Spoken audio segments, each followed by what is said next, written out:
Hey guys, and welcome back to my channel. So before I go into the review of Evil Season 3, Episode 4, The Demon of the Road, I would like to say congratulations to Evil.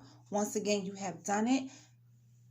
They have a renewal for Season 4. I never doubted it, but hey, I'm glad that they moving on because each season gets better and better and better, and I'm feeling it and I'm loving it. I just hope for Season 4, I'm tired of Leland and Kristen's mom. We got to get away from that. We have to do better. At first it was funny and it was cool, but I'm just tired of Leland and Kristen's mom, Cheryl. I'm just sick of those two already.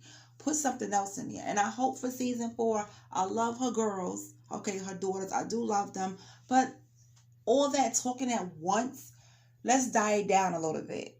Okay, that's the only two things that I have a little tiny issue with. But other than that, the show is amazing. I'm feeling it, and I'm so glad that we got the green light for Season 4. Yes, yes. But anyway, let's go ahead and get into this review. Now, don't have everything written down. I'm going off the dome. So if you feel like I'm all over the place, because I am, okay? But you get what I'm saying.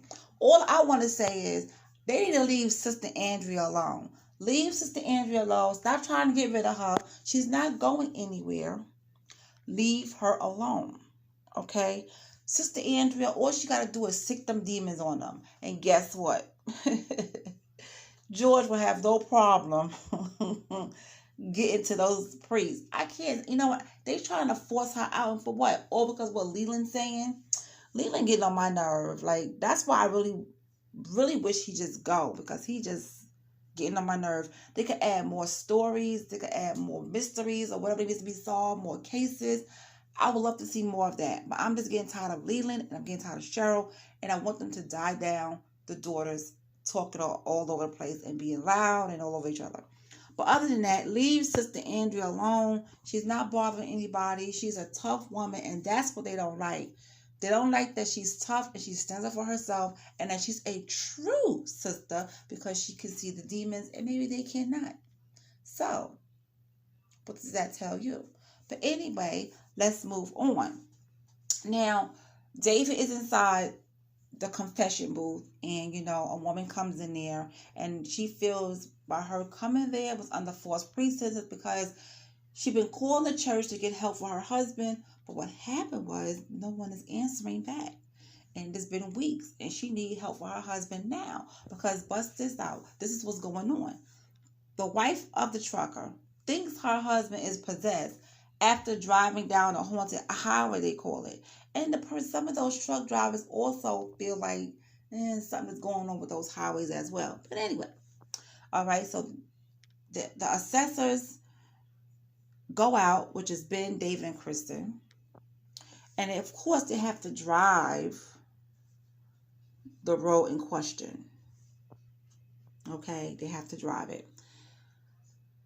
So they on the road and they driving it. They did talk to Jason, which I think that's his name, Jason, that's the wife's husband. They did talk to him. He was out in his truck sleeping because he didn't want to hurt his wife, because when she tries to wake him up, he hits her.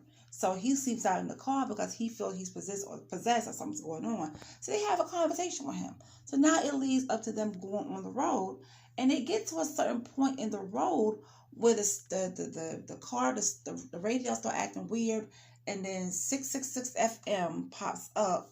And I'm like, what in the world? And you hear all this crazy nonsense, all this demonic nonsense, and then the car just stops.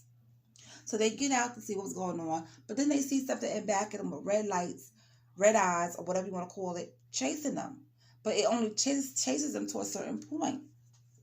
Now, they get out to try to see what's going on, but Kristen, she sees something in the bushes, and I think it's a car. Because I was like, what is out there? My husband said he think that's a car. It was a car out there on the other side of the bushes.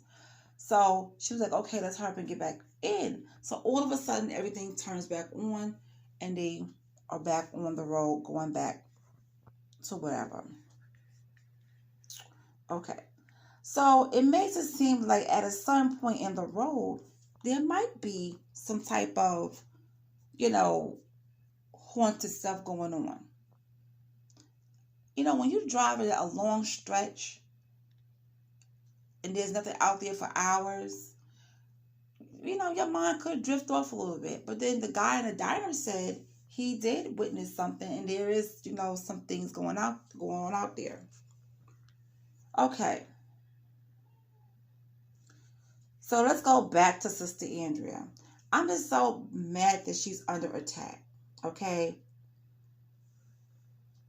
It just seems like, why do they want her gone so bad? And we already know why. Leland. Leland needs to go.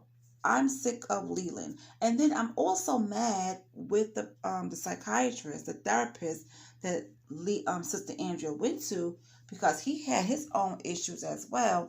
But he wants to tell them, yes, she sees demons, and of course they're going to listen to what he had to say. But Sister Andrea knows her rights. She knows what she needs to do. She doesn't have dementia. She's not crazy. She knows exactly what's going on. She's very aware of what's going on.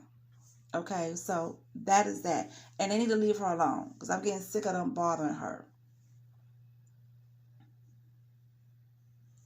But anyway, let's talk about Kristen, honey. Miss Kristen. I am Kristen Fierce, honey.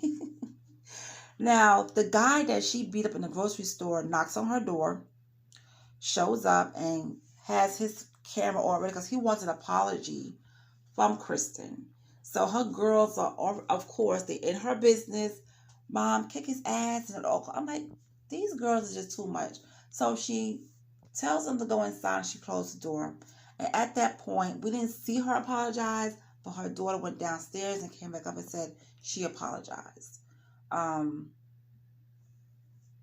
So he has the camera in his face, in her face, talking about, I demand an apology. And at that moment, I did want Kristen to beat the hell out of him again, but she did not. So she does end up apologizing, and he leaves. And then her daughter asks her, you know, Lexus, she asks her mother, why can boys do whatever they want and girls can't? And she has that was a good question. It is, you know, that was a good question. Now, let's talk about David again. Now, he went out there by himself on that road to see what was really going on. Now, he got to a certain point and the same thing happened to him, but in a different situation. Now, he's driving. His car did stop. Okay, his car stopped, but guess what? Those eyes were behind him. So he got out the car to see what was going on, and the eyes were coming towards him. And it was a demon, okay, flying in the air towards David.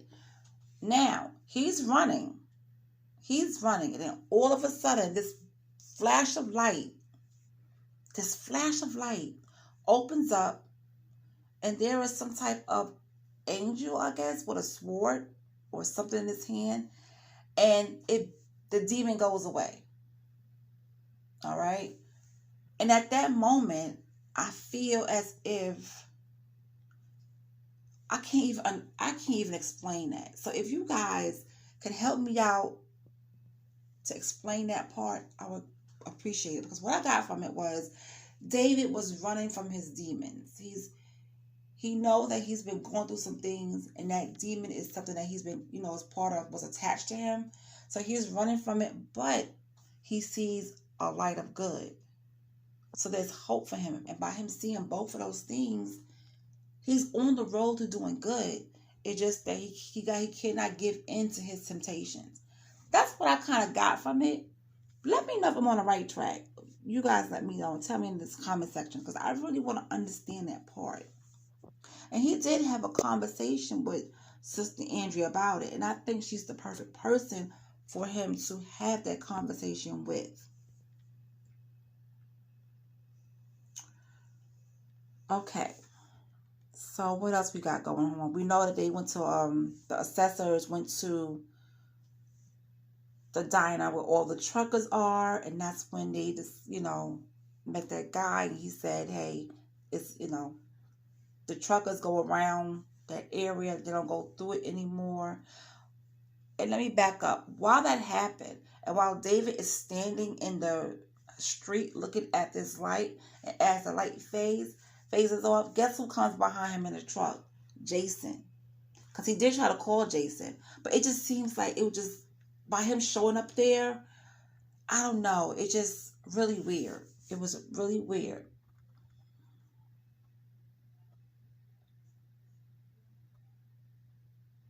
So it was some type of saint or something that helped David, um, you know, get that demon from away from him. All right, so now we go back to the parish, and Sister Andrea thinks David's encounter was a good thing despite the fact that he was terrified. And she also points out the angels and saints are there to protect him from the demons. So that's another thing that I got as well.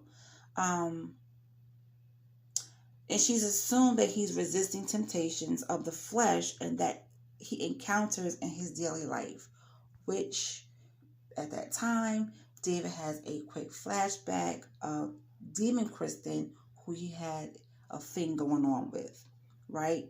Now, the nun also said to David, resisting to, naughty times is why God is helping him. God is helping him trying to get through those hard times of naughtiness, okay? And then he's wondering if he's just seeing things in his own mind. Is he conjuring up this stuff in his mind? Is he just seeing things? So, it is what it is.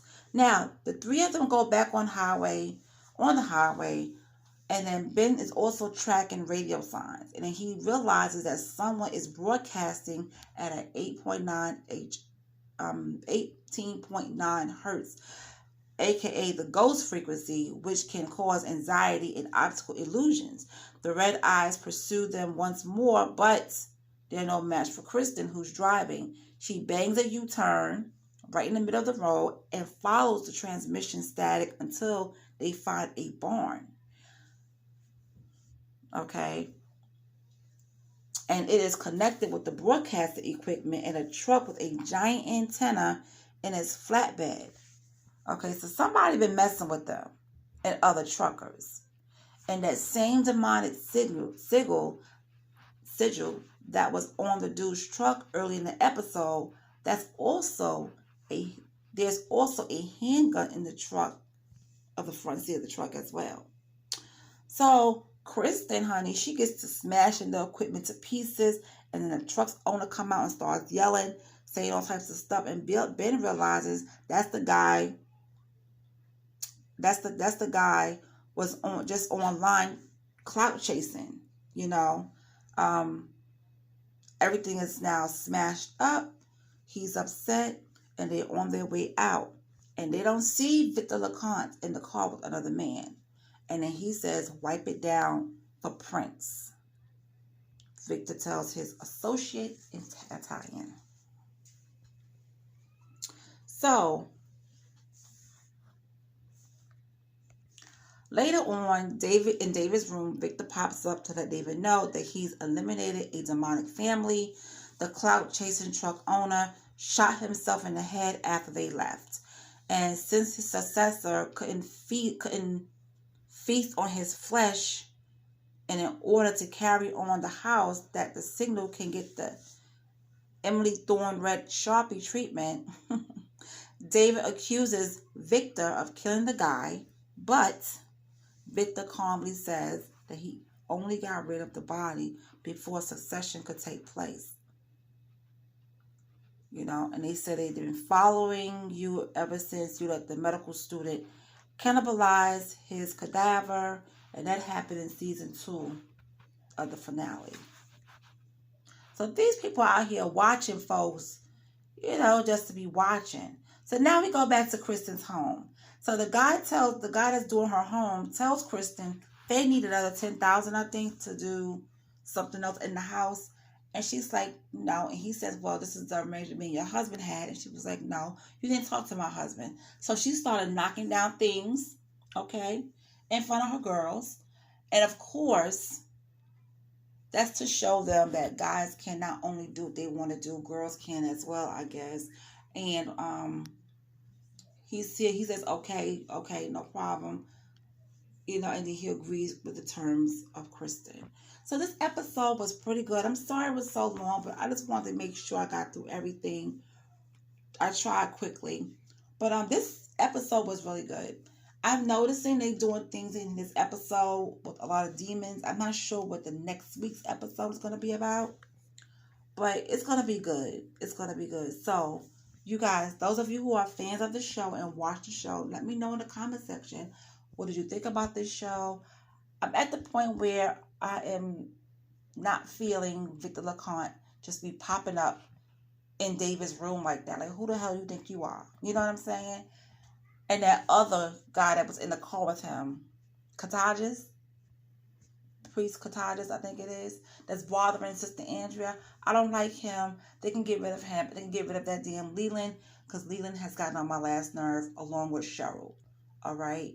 But I think we're going to go further into cannibalism in this, episode, in this season. I'm not sure. But they always bringing something back from previous seasons. So let's see what they're going to do next week. All right, you guys, that's it. And I'll talk to you guys later. Have a good one.